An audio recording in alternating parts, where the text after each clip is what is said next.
আমরা অনেক দিন ধরে আর্থিক বিবরণী করছি, সমাপনী মজুদ পণ্য অলওয়েজ কোনটা ধরি?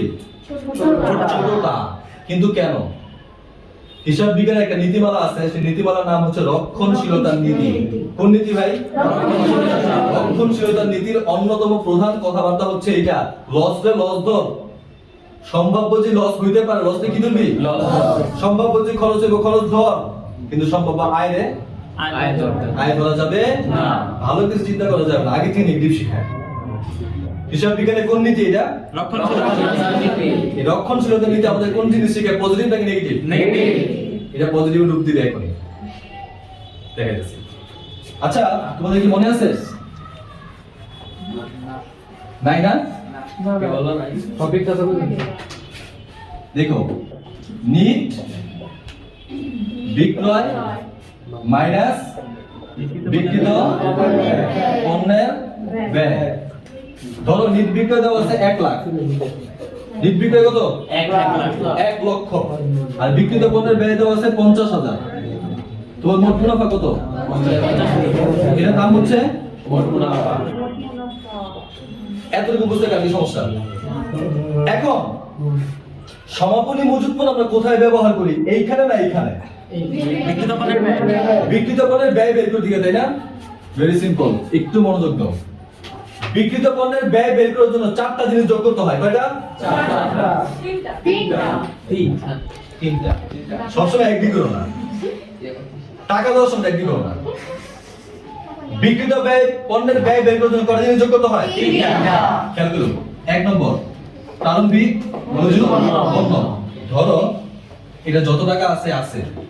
2 নম্বর হচ্ছে নিট ক্রয়।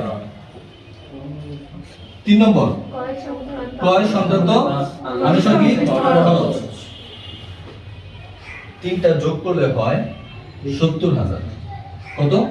70,000। এখান থেকে আমাদেরকে কি বাদ দিতে হবে? সমাপনী মজুদ পণ্য। সমাপনী মজুদ পণ্য 20,000 দেওয়া আছে আর 30,000 দেওয়া আছে। তুমি কোনটা ধরবা? 20,000। আর অলওয়েজ কোনটা ধরি? 20,000। ছোটটা ধরি, তাই না? অলওয়েজ 20,000 ধরি। অলওয়েজ কোনটা ধরি?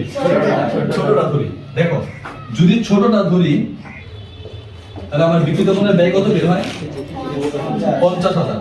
খেয়াল করো, যদি ছোটটা ধরি তাহলে বিক্রিত পণ্যের ব্যয় কত বের হয়? 50,000। আমার মোট মুনাফা কত হয়? 50,000।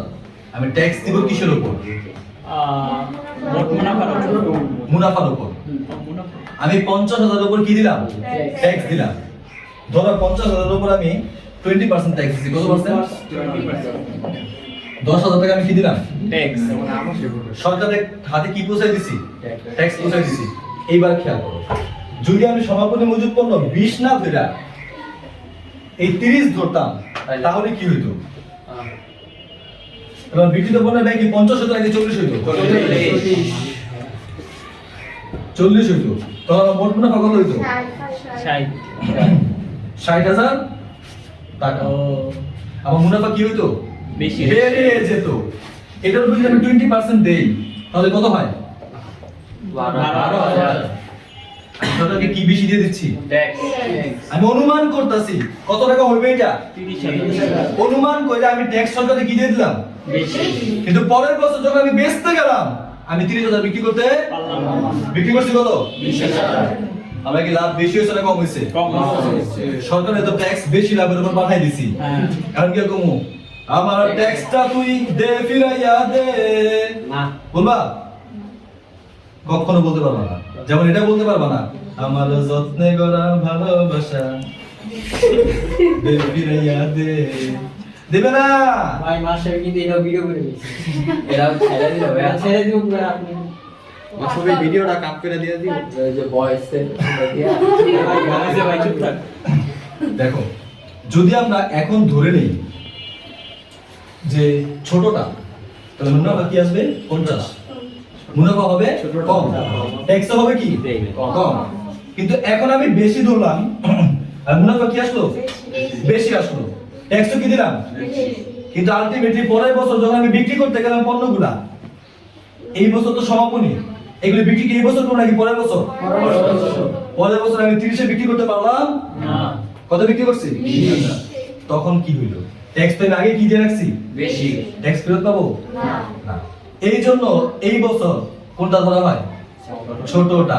ট্যাক্স এই বছর কি দিব? কম দিব। এখন বলো ভাই বাটপারি করবেন না।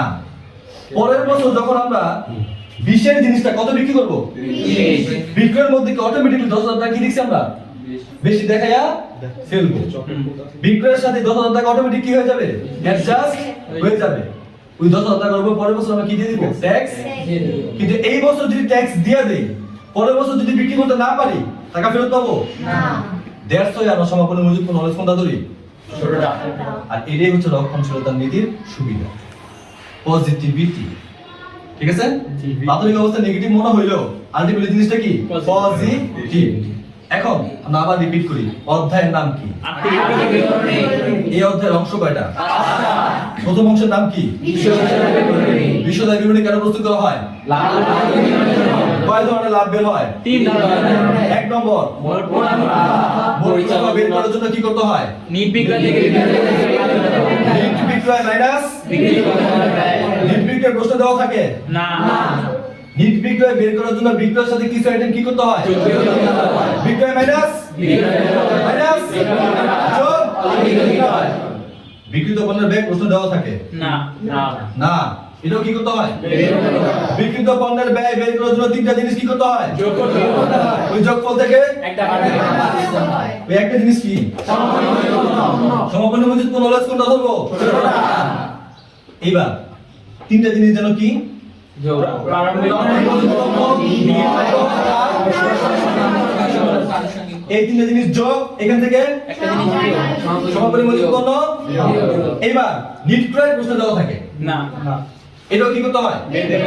নিট বিক্রয়ের মতো ক্রয় মাইনাস মাইনাস যোগ।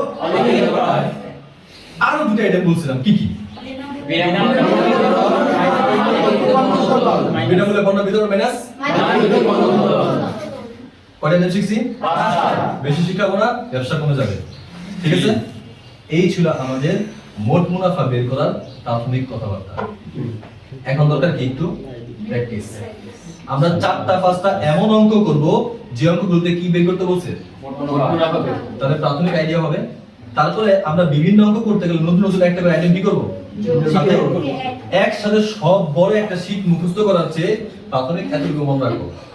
তারপরে ধীরে ধীরে একটু একটু করে কি করো? অ্যাড করো। আজকে মোট মুনাফা পর্যন্তই থাকো।